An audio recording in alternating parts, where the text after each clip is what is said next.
My name is Jennifer Harlow, and I am 21, almost 22. I'm from Utah, and I have endometriosis. So when I was about like 12, my periods just started getting worse, just like very heavy. And I was in a lot of pain, and a lot of my friends, it was very interesting. Like their periods would be like 3, 4 days, and mine would be like just a little bit longer, like 5 or 6 days. And then it got to the point where it was so bad, and I was experiencing a lot of gastrointestinal um symptoms. So I went to my pediatrician and he referred me to an gynecologist, and then they referred me to a gastroenterologist. And when I went to the gynecologist, they put me on birth control when I was 13, 14, just to see if that controlled my gastrointestinal symptoms. Because I would have a lot of them when I was on my period, like just like have like, the period poops or whatever, like diarrhea and stuff. Um, and so then I went to the gastroenterologist and they did an endoscopy on me when I was 14, and everything came back normal, and they told me that I had uh the gastroenterologist told me that I had functional gastrointestinal disorder. Um, which I don't know what that is. I think it's fake. Um, but the gynecologist at the time, the birth control controlled my symptoms, um, which was mainly just painful periods. But then I noticed that even when I thought it was controlling my symptoms, but even when I wasn't having a period, I was still having these gastrointestinal symptoms, which is why then the gastroenterologist was like, "Oh, you must just have functional gastrointestinal disorder, and there's probably nothing wrong because your birth control is working to control your periods, but you're still having these symptoms, so it's probably not something menstrual related." So that was when I was 14. I was like, that sounds so fake. Like that doesn't sound real. And I'm having these symptoms. I would wake up in the morning and like throw up before school, and the birth control just like I started I didn't really like being on the pill. I was on the pill, and I didn't really like it because just like being a teenager, I was gone a lot, and I couldn't take it at the same times. So my gynecologist recommended Depo-Provera, the birth control injection, and so I started that, and it was great. And but then I started bleeding through it, like, and I would call them and I'd be like, I'm bleeding through my birth control, and they were like, well, that's normal. But I wasn't just experiencing like breakthrough bleeding, which can be normal with birth control, I'm pretty sure, but I was actually like having like a period, like I was actually bleeding, and um not just like discharge, kind of things. um and we went back to my gastroenterologist, and I don't really remember him doing anything. He kind of just put me back to my obstetrician since he kind of already solved my problem, which I kind of understand that because he did do what he could have. I guess they could have done a colonoscopy, but just with my symptoms, it was more endoscopy. Um, so I went back on. So I went on Depo-Provera. It stopped working. Um, and I was just experiencing just. I was sick. I thought before school. In school, I would be so sick that I would end up being checked out. I would throw up at school, and all this time I wasn't having a period because I was on continuous birth control, but I was still having these symptoms. And so I just knew that something else was wrong because nobody, especially a teenager, should feel like that. Like, that's not normal. And I was kind of being told that it was normal. Like, oh, yeah, that happens with birth control. Oh, yeah, like periods kind of suck. And I was like, this isn't like a kind of suck, and I'm not having a period anyway. It was very emotional for me, and my mom would always come to appointments with me, and my, I mean, sadly, but also thankfully, my dad has dealt with a lot of chronic illness throughout his life, and my mom would go to his appointments with him, so I feel like she kind of knew how to do that. But you're going to this appointment, you're in this small room with them, they come in, they're the authority figure, and you're supposed to trust them, and you should trust them. Like, that should be the standard, is that you're able to trust them, and they're able to be giving you all of your options. But I didn't hear about endometriosis from my gynecologist. I heard about it because I found out that the singer Halsey has it, and I was like, that's weird. And so I like looked it up, and I'm pretty sure she has it. But anyway, and I like looked it up, and it was like, oh, like this isn't just like dysmenorrhea, like just painful period like symptoms. Like, this is like an actual condition. And when I went to them about it, they told me that, like, oh yeah, like you could have endometriosis. Um, but if you're on the birth control, it's gonna stop the growth of the endometriosis and stop all the symptoms. So like you should be fine. And I was like, okay, that's great. And they said, like, as long as you're not bleeding, the endo isn't growing, and you should be fine. So I was like, great. But I was breakthrough bleeding. So then it continued the pattern of me calling them and being like, I'm bleeding. Like, I'm like, this means that if I have this disease, that it's growing. And they were like, they kind of just were like, well, there's nothing you can do about it. And I'm like, what's the point of me being on this medication if it's it's not doing what you want it to do, like it's not helping my symptoms. And then according to you, since I'm bleeding, like it's not helping the growth either. It was when I was about 15 or 16 that I like was like, okay, I think I might have endometriosis, and I had never like heard of it before. I don't think my mom had heard of it. Maybe she had, but like we didn't really know what it was. And and um but yeah, so from 11/12 to like 15, 16, that was my uh and it was just filled with just I felt horrible every day because I had a chronic illness, but I didn't know that I had a chronic illness, and I didn't know what was going on. So I was always told when I finally got it up, and I was like, okay, so I think I have this. They were like, okay, so endometriosis is when the endometrium like goes back through retrograde menstruation and grows elsewhere in the body. So if you're on birth control, it should stop it. But in your case, you're breakthrough bleeding and you're still having these symptoms. So we should do an ablation of the endometriosis. And and so I was like, sounds great. So I got that when I was 17. That's when I was officially diagnosed. It was a diagnostic laparoscopy with an ablation. So my ablation surgery was just done by an obstetrician.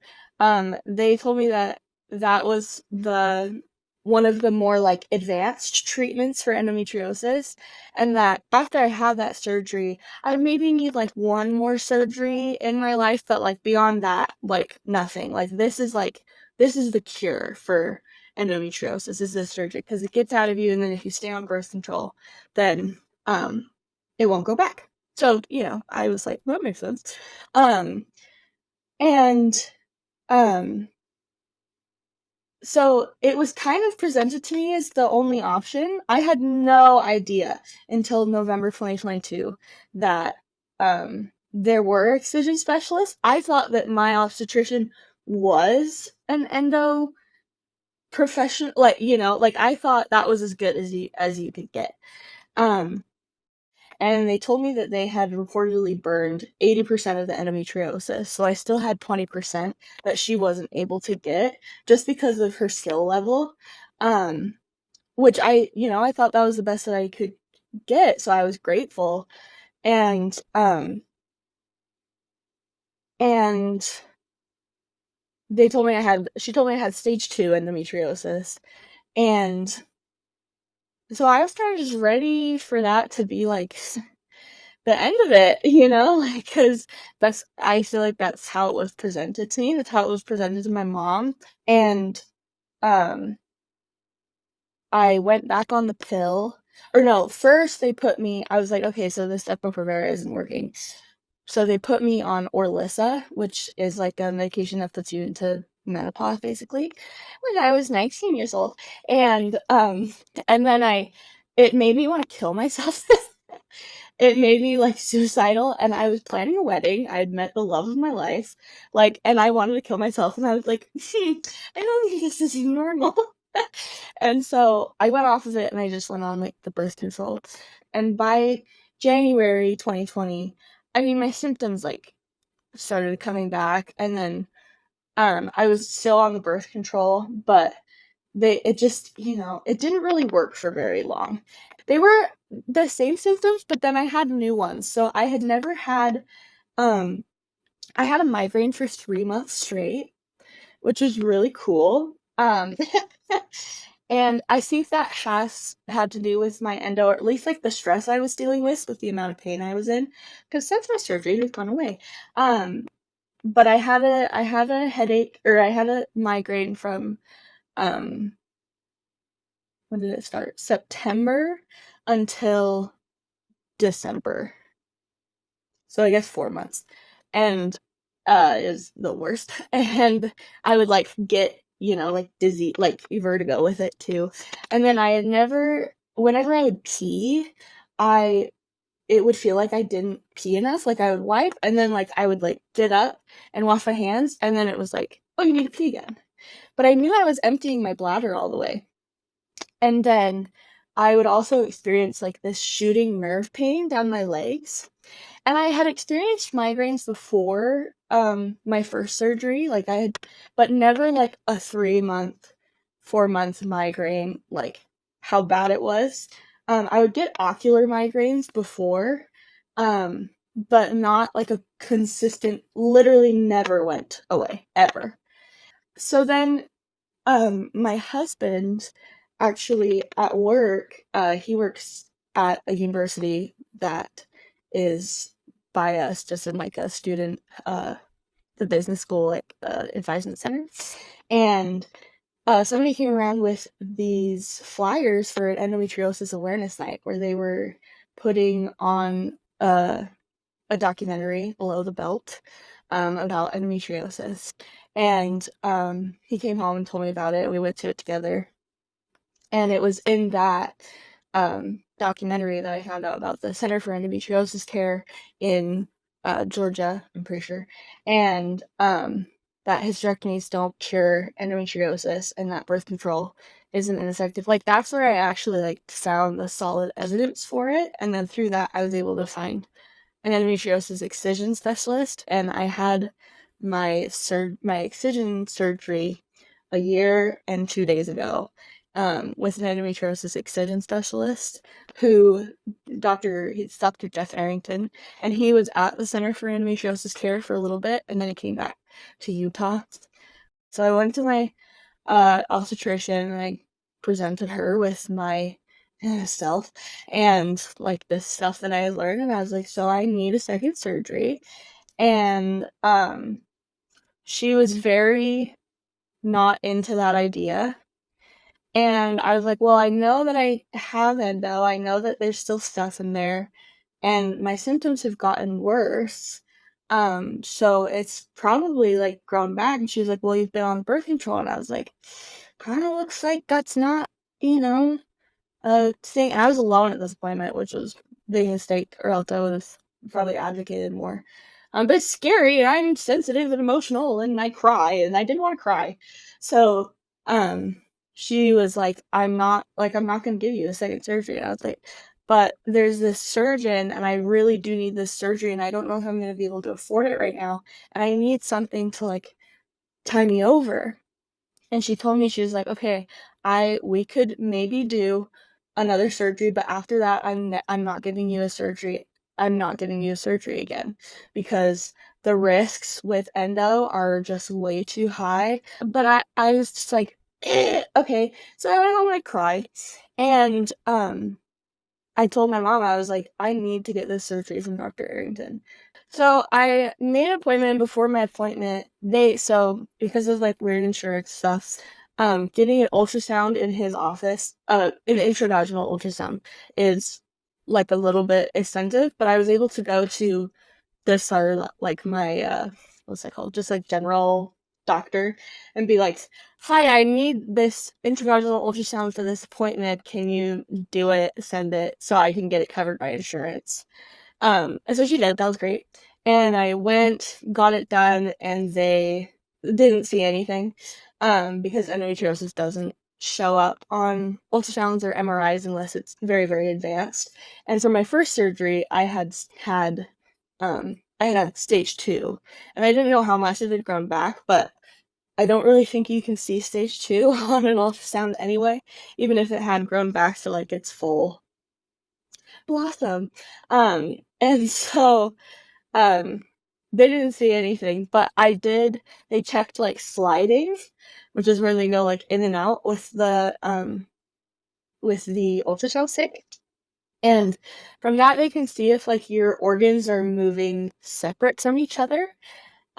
Because if they're moving together, that means that there's probably something adhering them together, endometriosis. So you can't see the endo, but you can see signs of endo. For me, mine were sliding separately, which is great. And from that, I was able to go to Dr. Arrington and be like, hi, here's my ultrasound. This is what they saw. This is what they said. He was like, okay, so you have sliding. So that means uh, it's not deep infiltrating. Like, so we know that. But I knew I had 20% endo left in me from that previous surgery, and I'd been having these new symptoms, so it was kind of like, it's probably grown more. And so this was in March that I had my first appointment with him, March 2023, and he didn't have like a scheduled time in the OR yet, since he was like a new doctor and still figuring it out. And so they kind of told me like, okay, so you'll get surgery. Uh, Basically, we'll call you and it'll probably be like the next day. Like, you kind of just have to be really flexible and like ready to do it. And I was like, cool, because it was based on like another doctor canceling, I'm pretty sure. Um, and so I got a call in May on a Tuesday, and it's like, hi, we have an opening on Thursday. Would you like to do it? And I went in for surgery on that Thursday, and that was May 25th, 2023.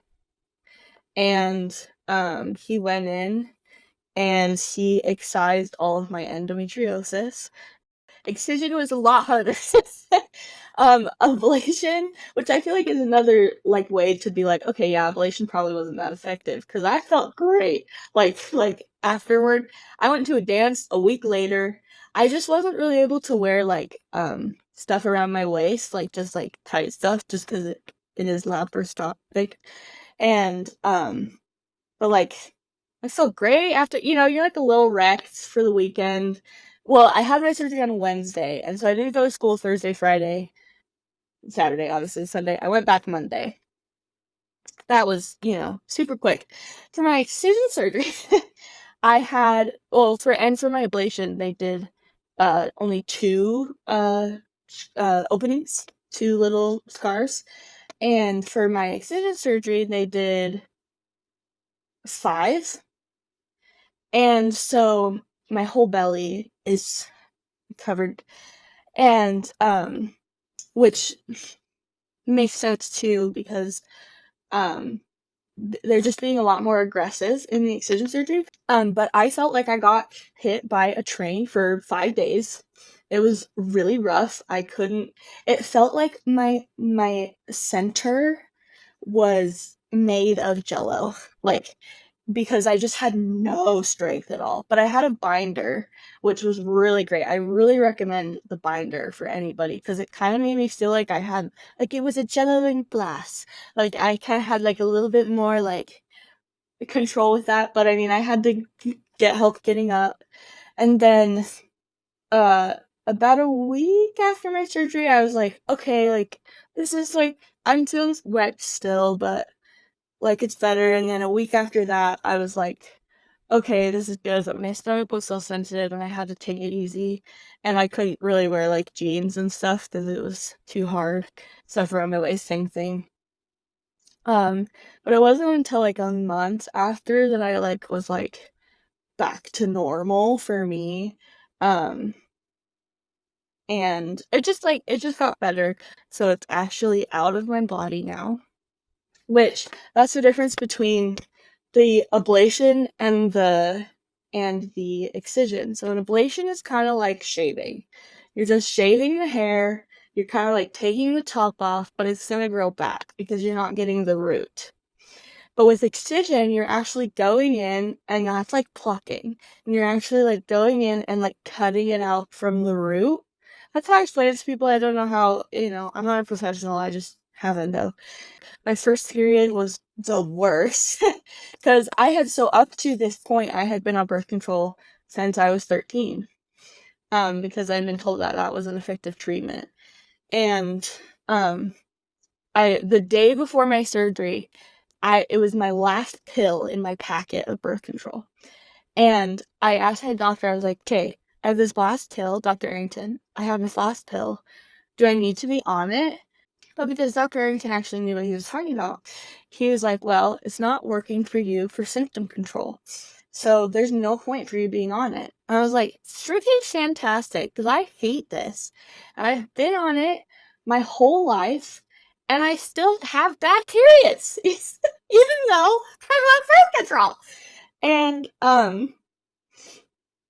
and like, when I was on Depo-Provera, I would, like, bleed for, like, 9 days, and it was, like, heavy bleed. Like, I was having, like, a period, and it was before that as well. Like, before I went on birth control, it was, like, 8, 9-day periods that were, like, really heavy, like, full of clots, and I was just losing so much blood.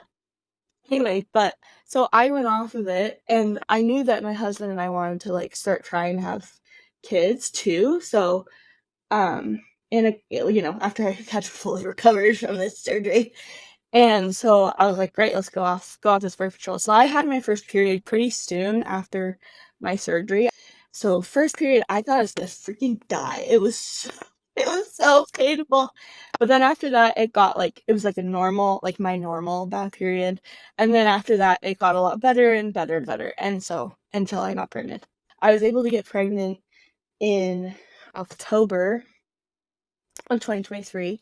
So, and I've been fine during my pregnancy.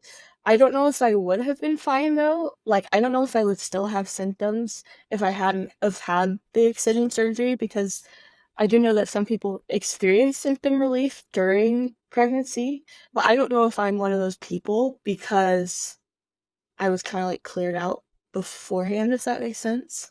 So at this point, um, excision surgery, it's not a cure for endometriosis, but it does have very low, like, reoccurrence rates, especially in comparison to ablation surgery. And so, I mean, I would love for my disease to be cured and never go back, but that's just not realistic.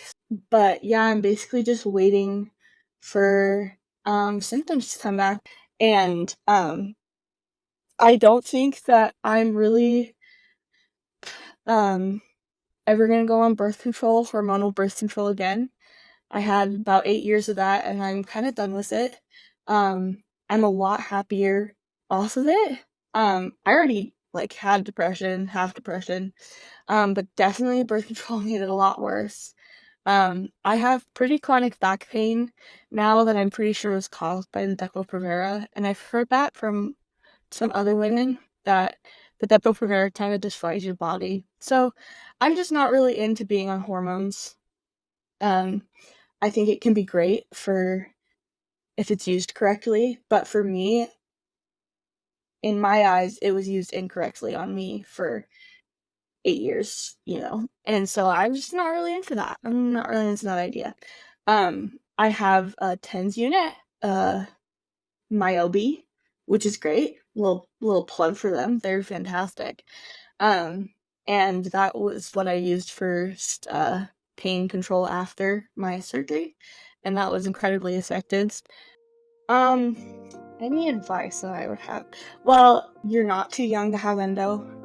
Endo is not a menstrual disease. It affects those organs, but it's a whole body disease.